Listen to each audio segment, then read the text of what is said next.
What's up, my friend? Abby here, and welcome back to WritersLife Wednesdays. Today is the day that you have been waiting for. Well, some of you. The people who asked for a video on world building, because that's what we're talking about today. How to build a world, be it sci-fi, fantasy, dystopian, futuristic, some alternate universe, basically anything that isn't the real world. A lot of writers struggle with world building for good reason. It's not reality, so you obviously have to explain a lot to readers who enter into this world and have no clue what's going on. And this usually leads to info dumping. We all know that exposition about a world or a setting is a surefire way to lose the reader's interest right from the outset. So how do we world build in such a way that doesn't bog down the reader's mind with all this information, but instead gives us a full sensory experience and immerses us in this new world and gives us an experience that we'll never forget? That's what we're talking about in today's video. Let's go.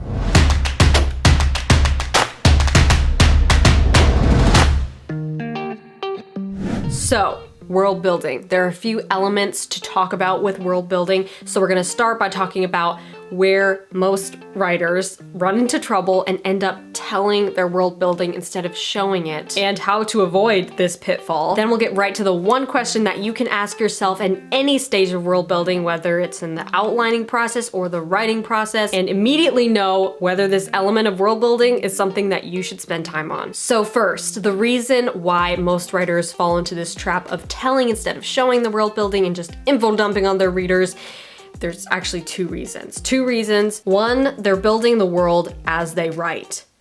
No. I'm sorry to all my pantser friends out there, but no. Here's the thing about world building.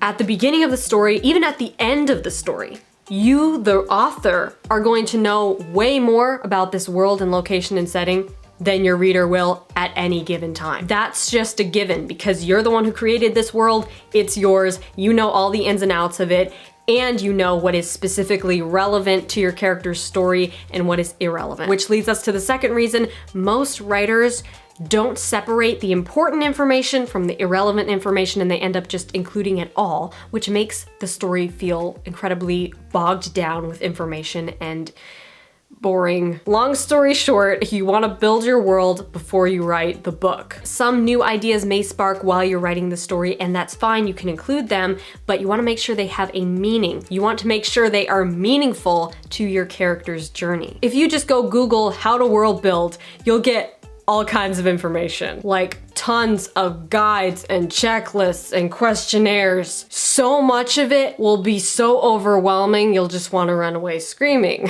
So I advise against this completely. Don't go to other authors' advice and checklists and guides on world building. I know that's what most people tell you to do, but we do things differently here. While most people will tell you to think big and figure out all the lands and the people and the government and the culture and the magic and the entire universe where your story exists, I want you to think small. Yes, you heard me right. Think small. Ask yourself, what is it about this world that is immediately and eminently affecting my protagonist? That changes everything. And notice what just happened? We brought it right back to why it matters to the characters. As I've said in previous videos, opening your story with information about the setting, where your character lives, is a bad idea. A setting doesn't have emotions or feelings, only your characters do. And as we always talk about on this channel, your characters are the most important part of your story. They should take center stage at every moment in your story, especially the beginning. What's the question we always ask ourselves about everything on this channel?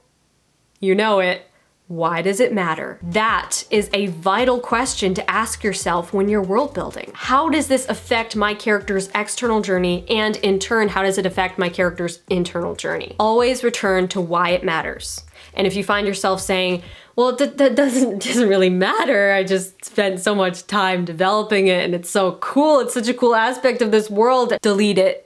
So let's go back to thinking small versus thinking big. Building a world that has a direct impact on your characters. In order to go deeper into this, we need a story example. Oh yeah! It's been so long since we used a story example, and today we're going to actually use two examples, a good example and a bad example. I know, I don't ever usually do bad examples for things because I don't like to be negative, but with something like world building, it's almost more helpful to know how not to do it. So first, let's begin with our good example, the Chronicles of Narnia, because we don't talk about Narnia nearly enough on this channel. That sounded like sarcasm, but it wasn't. We actually don't talk about it enough. When our protagonist, Lucy, first goes through the wardrobe and enters Narnia, are we told about what other lands and kingdoms there are in this world? No. Are we told what planet we're on? No. Do we meet or are we told about all the influential people in this world? No. So what world building is actually going on here?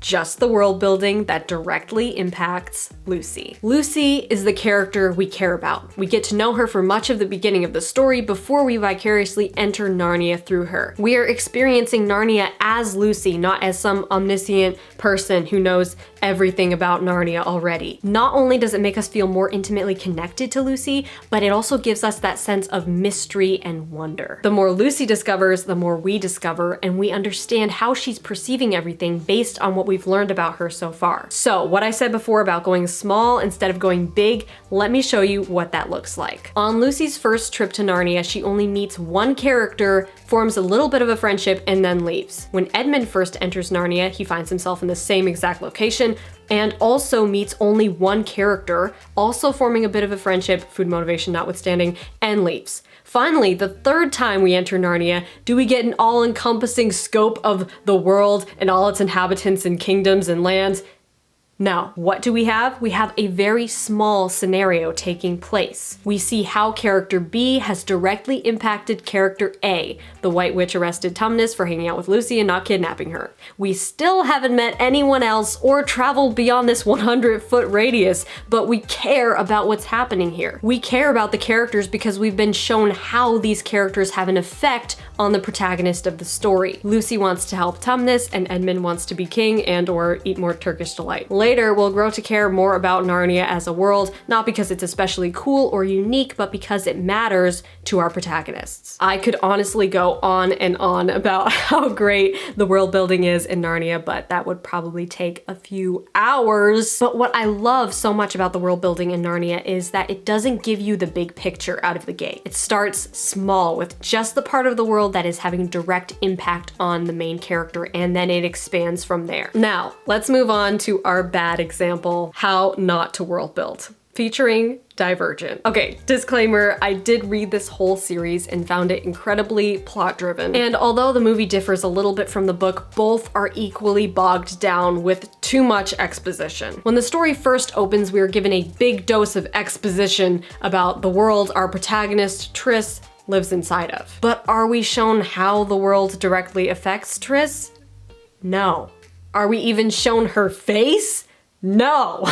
Instead, we're told all about how the government of futuristic Chicago operates and how they split people into groups of MBTI types, factions. Sure, we get Tris's voice narrating for a few minutes and explaining the entire world and how it works, but we don't actually see how it directly impacts her until the golden opportunity to grab our attention has passed. And even then, we only see how the external events are happening to Tris, not why they matter to her. We don't know anything about her desires, fears, misbeliefs, and I guess the premise of the story is that Tris doesn't know much about herself either. Now, I'm not trying to rip Divergent a new one, but it just annoys me because I can see how this story had so much potential to world build the right way by beginning the story in the protagonist's mind and showing us the external events and world only when they directly impacted the internal journey of the main character. The world building could have leveraged Tris's internal conflict and made the story 1,000 times more riveting. As it stands, the story is pretty much plot driven, as in the characters could be anyone because we don't know why what happens specifically matters to them given their desires, fears, and misbeliefs. Not saying that we never get insight into the characters' internal struggles in Divergent, because we do, but it's way later on and feels like an afterthought to the plot, which is what really drives the story, and in turn makes us not care so much about the characters. I kind of want to make a whole video on plot-driven stories versus character-driven stories, so tell me in the comments below if you want to see a video on that. Okay, so let's recap what we've discussed about world building today. Build the world before you write the book.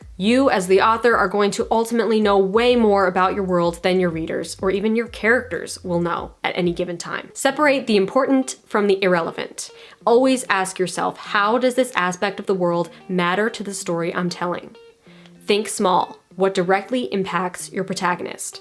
If the aspect of your world is not currently affecting your protagonist, save it, or even consider deleting it. Find ways to leverage your character's conflict with your world building. How does an aspect of this world force them into the ring with their fear? So that's it, my best advice on world building. Comment below and tell me a bit about your fictional world. Is it sci-fi, fantasy, dystopian, something else? What is the one aspect of your fictional world that has the biggest impact on your character's journey? Smash that like button if you like this video, and be sure to subscribe to this channel if you haven't already, because I post writing videos and publishing videos every single Wednesday, and I would love to have you here in the community. Also, be sure to check out my Patreon, because that's where we go beyond videos and take storytelling to the next level. The Patreon community is not only the best way to support what I'm doing here on YouTube, but also connect personally with me and get better guidance on your story. So go to patreon.com/Abbie Emmons and check out all the awesome extra content that I have designed especially for you. Until next week, my friend,